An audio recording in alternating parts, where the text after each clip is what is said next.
بسم اللہ الرحمن الرحیم۔ السلام علیکم پیارے دوستو۔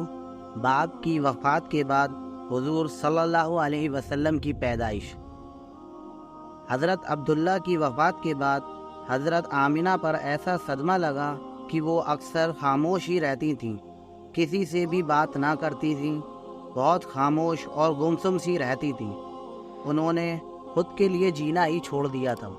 صرف پیٹ میں ایک بچہ تھا جس کی خاطر انہوں نے خود کو قربان کر دیا تھا، اور اپنے آپ کو سمجھایا کرتی تھیں، اے آمنہ، اب تمہاری سب سے بڑی امید تمہارا یہ بچہ ہے، تمہیں اس کے لیے جینا ہے، تم پریشان نہ ہو، اللہ تمہیں اکیلا نہیں چھوڑے گا۔ شوہر کو یاد کر کر کے حضرت آمنہ بہت رویا کرتی تھیں۔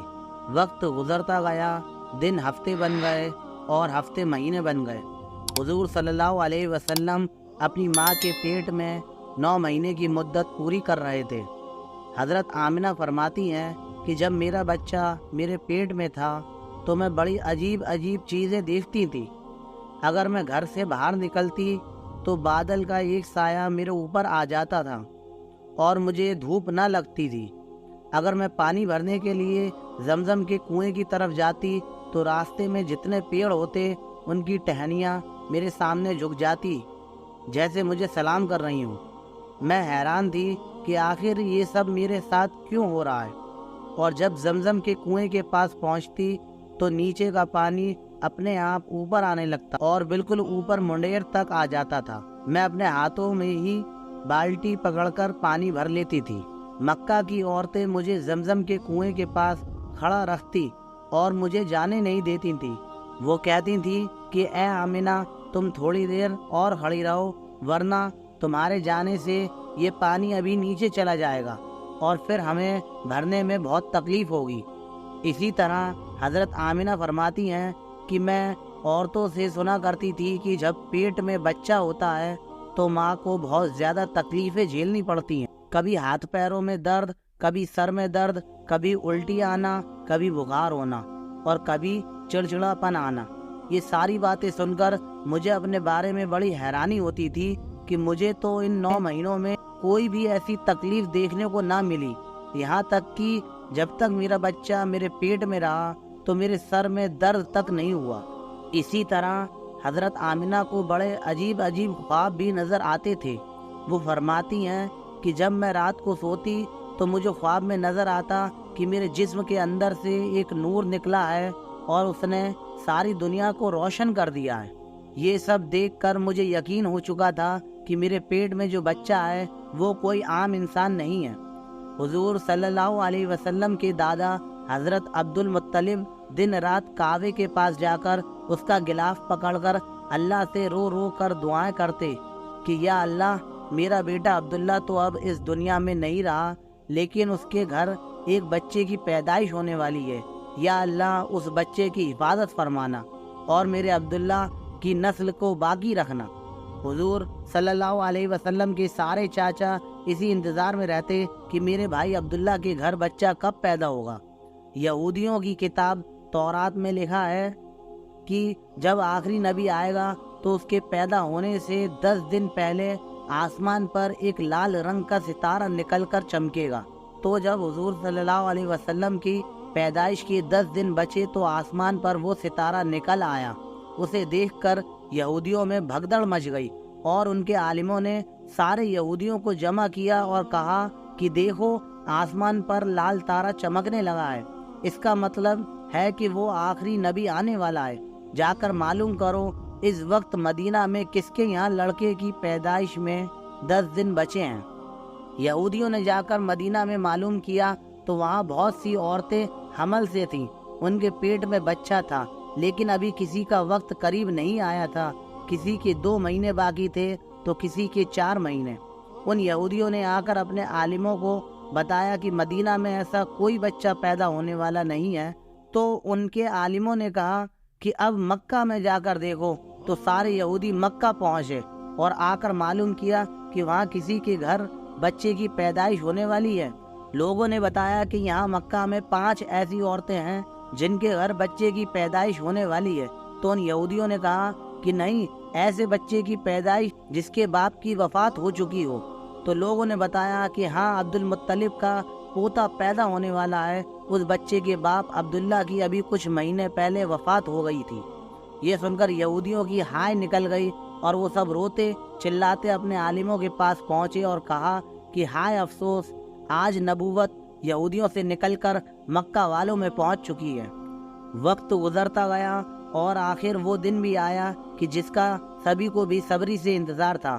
وہ دن بھی آیا جس کا انتظار آسمان اور زمین، چرندے اور پرندے اور ہر مخلوق کر رہی تھی۔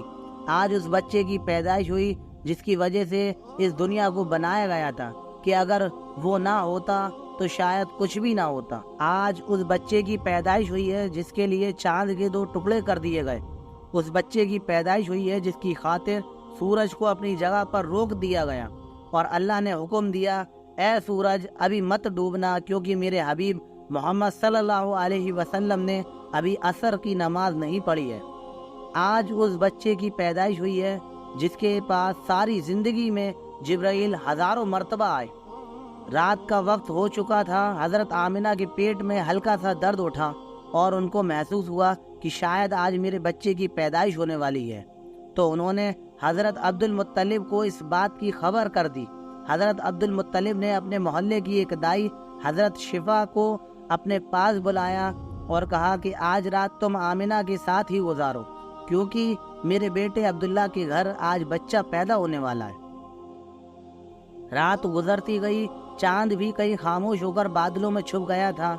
حضرت آمنہ فرماتی ہیں کہ جس رات میرے گھر بچے کی پیدائش ہوئی تو اس دن میرے گھر میں غریبی کا یہ عالم تھا کہ ہمارے یہاں چراغ میں تیل جلانے کے بھی پیسے نہیں تھے۔ دوستو، اس غریبی میں ہمارے حضور صلی اللہ علیہ وسلم اس دنیا میں تشریف لائے۔ اس رات حضرت عبد المطلب اور ان کے سارے لڑکے گھر کے باہر بیٹھے رہے کہ اگر میرے بھائی عبداللہ کی بیوی کے ساتھ کوئی بھی حادثہ ہو تو ہم فوراً اس کے لیے علاج کا انتظام کریں گے، اور پوری رات کوئی بھی نہیں سویا۔ رات ڈھلتی جا رہی تھی، چاند بھی خاموش ہو کر ڈوب چکا تھا، ہر طرف اندھیرا ہی اندھیرا تھا، گھر کے اندر بھی اندھیرا، باہر بھی اندھیرا۔ سحری کا وقت ہو چکا تھا کہ اچانک حضرت آمنہ کے پیٹ میں ہلکا سا درد اٹھا اور وہ سمجھ گئیں کہ اب بچے کی پیدائش ہونے والی ہے۔ انہوں نے دائی شفا کو آواز دے کر کہا کہ مجھے درد ہو رہا ہے۔ 1 گھنٹہ بچے کی پیدائش میں گزرا اور پھر صبح ہونے سے کچھ پہلے ہمارے حضور صلی اللہ علیہ وسلم اس دنیا میں تشریف لائے۔ حضور صلی اللہ علیہ وسلم کی پیدائش پر 3 باتیں بڑی عجیب ہوئیں جنہیں دیکھ کر دائی شفا بھی حیران رہ گئی۔ پہلی چیز کہ جب بچہ پیدا ہوتا ہے تو اس کی ناف ماں کی آنت سے جڑی ہوتی ہے، لیکن ہمارے حضور صلی اللہ علیہ وسلم کی ناف ماں کی آنت سے بالکل الگ تھی۔ دوسری چیز کہ جب بچہ پیدا ہوتا ہے تو اس کے ساتھ بہت زیادہ خون نکلتا ہے، لیکن ہمارے حضور صلی اللہ علیہ وسلم جب پیدا ہوئے تو اندر سے خون کا ایک قطرہ بھی نہیں نکلا۔ تیسری چیز کہ جب لڑکا پیدا ہوتا ہے تو اس کا ختنہ نہیں ہوا ہوتا، لیکن ہمارے حضور صلی اللہ علیہ وسلم جب پیدا ہوئے تو آپ کا ماں کی پیٹ کے اندر ہی سے ختنہ ہوا تھا، دنیا میں آپ کا ختنہ نہیں کیا گیا۔ یہ 3 چیزیں دیکھ کر دائی شفا گھبرا گئیں اور حضرت آمنہ سے کہنے لگی کہ اے آمنہ، میں نے اپنی ساری زندگی میں ایسا بچہ نہیں دیکھا۔ حضرت شفا نے حضور صلی اللہ علیہ وسلم کو اپنی گود میں لے کر ایک طرف زمین پر لٹا دیا۔ دائی شفا نے جیسے ہی حضور صلی اللہ علیہ وسلم کو زمین پر لٹایا تو حضور صلی اللہ علیہ وسلم نے ایک جھٹکے سے کروٹ بدلی اور گھٹنے ٹیک کر سیدھے سجدے میں چلے گئے۔ یہ دیکھ حضرت آمنہ کی حیرانی کی انتہا نہ رہی۔ پورے 15 منٹ تک حضور صلی اللہ علیہ وسلم سجدے میں رہے اور پھر اپنا سر اٹھا کر آسمان کی طرف انگلی سے اشارہ کیا اور ساری دنیا کو بتایا کہ اے لوگو، اس دنیا کو پیدا کرنے والی ذات صرف ایک اللہ کی ہے۔ حضرت آمنہ فرماتی ہیں کہ میں نے اپنے بچے کو اپنی گود میں لیا تو اچانک کیا دیکھتی ہوں کہ آسمان کے تارے زمین کے قریب ہوتے چلے آ رہے ہیں، اور پھر اچانک ایک بادل کا سایہ میرے کمرے کے اندر آیا اور پھر میری گود سے میرا بچہ اس بادل کے سائے میں غائب ہو گیا۔ اس بادل کے اندر سے ایک آواز آنے لگی کہ اے جبرائیل اس بچے کو ساری دنیا کا چکر لگاؤ، سارے نبیوں کی خوبیاں دو، اسے یوسف کی خوبصورتی دو، اسے ایوب کا صبر دو، اسے ابراہیم کی دوستی دو، اسے داؤد کی میٹھی زبان دو۔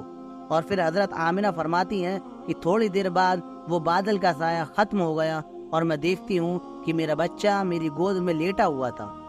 صبح ہونے والی تھی۔ دائی شفا نے باہر نکل کر حضور کے دادا عبد المطلب کو خوشخبری سنائی اور کہا کہ اے عبد المطلب تجھے پوتا مبارک ہو۔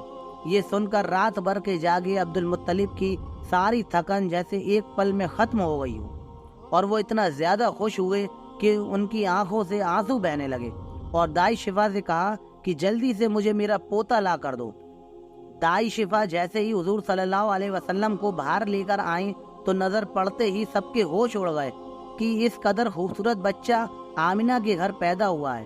سارے چاچا بھی اپنے بھتیجے کو دیکھ کر بہت زیادہ خوش ہوئے، یہاں تک کہ جب ابو لہب کی باندی سبیبہ نے ابو لہب کو جا کر خوشخبری سنائی کہ اے ابو لہب تجھے بھتیجا مبارک ہو، تو یہ سن کر ابو لہب اتنا زیادہ خوش ہوا کہ اس نے اپنی باندی سبیبہ کو کہا کہ جا، میں نے تجھے بھتیجے کی خوشی میں آزاد کر دیا۔ حضرت عبد المطلب بہت بوڑھے ہو چکے تھے، لیکن پھر بھی مارے خوشی کے اپنے پوتے کو گود میں لیے کعبہ کی طرف دوڑتے جا رہے۔ سارے مکے والے بھی خوشی سے نعرہ لگاتے ہوئے حضرت عبد المطلب کے پیچھے چل رہے تھے۔ کعبے کے پاس پہنچ کر عبد المطلب نے اللہ سے دعا مانگی، اے اللہ میرے پوتے کو سلامت رکھنا اور اسے زندگی میں بہت بڑا انسان بنانا۔ شاید عبد المطلب کو پتہ ہی نہیں تھا کہ ان کا پوتا تو وہ انسان ہے جس کی خاطر اس دنیا کو بنایا گیا ہے۔ ان کا پوتا اتنا بڑا انسان ہے کہ اللہ نے معراج کے موقع پر اسے زمین سے اٹھا کر 7ویں آسمان پر اپنے سامنے بٹھایا اور اس سے باتیں کی۔ ان کا پوتا تو وہ انسان ہے جسے مایوس دیکھ کر اور اس کی آنکھوں میں آنسو دیکھ کر آسمان پر تہلکا مچ جاتا تھا۔ حضرت عبد المطلب نے کعبے کا غلاف پکڑ کر اپنے پوتے کے لیے دعا مانگی اور پھر انہوں نے اپنے پوتے کا نام محمد رکھا۔ محمد مطلب ہوتا ہے کہ جس انسان کی بہت زیادہ تعریف کی جائے۔ یہ نام سن کر مکہ والے کہنے لگے کہ اے عبد المطلب یہ کیسا عجیب سا نام تم نے اپنے پوتے کا رکھ دیا ہے، ہم نے تو آج تک ایسا نام نہیں سنا۔ تو حضرت عبد المطلب نے جواب دیا کہ اے مکہ والو، تمہیں کیا پتا کہ میرے اس بچے کی ایک دن کیسی شان ہوگی، لوگ اس کے پیچھے چلیں گے۔ ایک بار حضور صلی اللہ علیہ وسلم مدینہ میں اپنے صحابہ اکرام کے ساتھ بیٹھے ہوئے تھے تو حضور صلی اللہ علیہ وسلم کے چاچا حضرت عباس نے فرمایا کہ اے اللہ کے رسول، مجھے بچپن میں ہی معلوم ہو گیا تھا کہ آپ بڑے ہو کر کوئی بہت بڑے انسان بنو گے۔ حضور صلی اللہ علیہ وسلم نے پوچھا، اے چاچا جان آپ کو کیسے پتا چلا؟ تو حضرت عباس رضی اللہ تعالیٰ عنہ نے فرمایا کہ اے اللہ کے رسول، جب آپ 2 مہینے کے تھے تو ایک رات میں نے آپ کو دیکھا کہ آپ چارپائی پر اکیلے لیٹے رو رہے تھے۔ میں نے آپ کو چپ کرانے کی کوشش کی لیکن آپ نے میری طرف نہیں دیکھا، بلکہ اچانک آسمان کی طرف دیکھ کر مسکرانے لگے۔ میں حیران رہ گیا اور پھر میں نے بھی آسمان کی طرف دیکھا تو میری نظریں پھٹی کی پھٹی رہ گئیں۔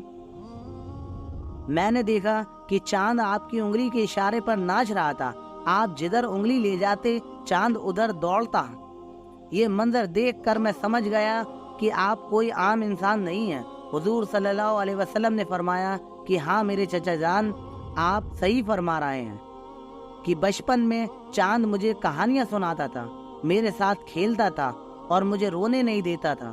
سبحان اللہ، ایسے تھے ہمارے نبی کہ جن کے گھر میں اتنی غریبی تھی کہ ان کی ماں اپنے اس یتیم بچے کے لیے ایک کھلونا تک نہیں خرید سکتی تھی، تو اللہ تعالیٰ نے چاند کو ہی آپ کا کھلونا بنا دیا۔ حضور صلی اللہ علیہ وسلم کی جس دن پیدائش ہوئی تو اس دن دنیا میں جتنے بھی بت تھے وہ سب زمین پر اوندے منہ گر پڑے۔ ایران کے بادشاہ کے دربار میں 1000 سال سے ایک آگ جل رہی تھی، وہ لوگ آگ کی پوجا کیا کرتے تھے۔ حضور صلی اللہ علیہ وسلم کی جس وقت پیدائش ہوئی تو ایک دم وہ آگ بجھ گئی اور اس بادشاہ نے اپنے محل میں اپنی شکل کی 14 لاٹیں بنوا رکھی تھی۔ حضور صلی اللہ علیہ وسلم کی پیدائش پر وہ ساری لاٹیں دھڑام سے زمین پر جا کر گری۔ اگلے دن دوپہر کے وقت ایک یہودی آدمی اپنا کچھ سامان بیچنے کے لیے مکہ آیا ہوا تھا، تو اس نے آسمانوں پر دیکھا تو وہ ساری نشانیاں دکھنے لگی جو آخری نبی کے پیدا ہونے کی نشانیاں تھیں۔ تو اس نے مکہ والوں سے پوچھا کہ کیا آج کسی کے یہاں کوئی بچہ پیدا ہوا ہے؟ تو لوگوں نے بتایا کہ ہاں، فلاں فلاں عورت کے یہاں لڑکا ہوا ہے۔ اس یہودی نے کہا کہ نہیں، ایسا بچہ ہے کہ جس کا باپ نہ ہو۔ تو لوگوں نے بتایا کہ ہاں، عبد المطلب کا پوتا پیدا ہوا ہے۔ اس یہودی نے کہا کہ مجھے چل کر دکھاؤ، میں اس بچے کو دیکھنا چاہتا ہوں۔ پھر وہ یہودی حضرت آمنہ کے گھر پہنچا اور حضور صلی اللہ علیہ وسلم کو اپنی گود میں لیا، اور پھر پلٹ کر حضور صلی اللہ علیہ وسلم کی پیٹھ کو دیکھا تو اس کی چیخیں نکل پڑی، کیونکہ حضور صلی اللہ علیہ وسلم کی پیٹھ پر نبی ہونے کی مہر لگی ہوئی تھی۔ جب اس یہودی نے نبوت کی مہر دیکھی تو وہ روتا ہوا کہنے لگا، ہائے افسوس، آج یہودیوں کے ہاتھ سے نبوت نگل گئی، اب ان کی بربادی بہت قریب ہے۔ دوستو، اگر آپ کو یہ ویڈیو پسند آئے تو ویڈیو کو لائک کریں اور ہمارے چینل کو سبسکرائب کریں اور بیل آئیکن کو بھی پریس کریں۔ اپنا ڈھیر سارا خیال رکھیں۔ السلام علیکم ورحمۃ اللہ۔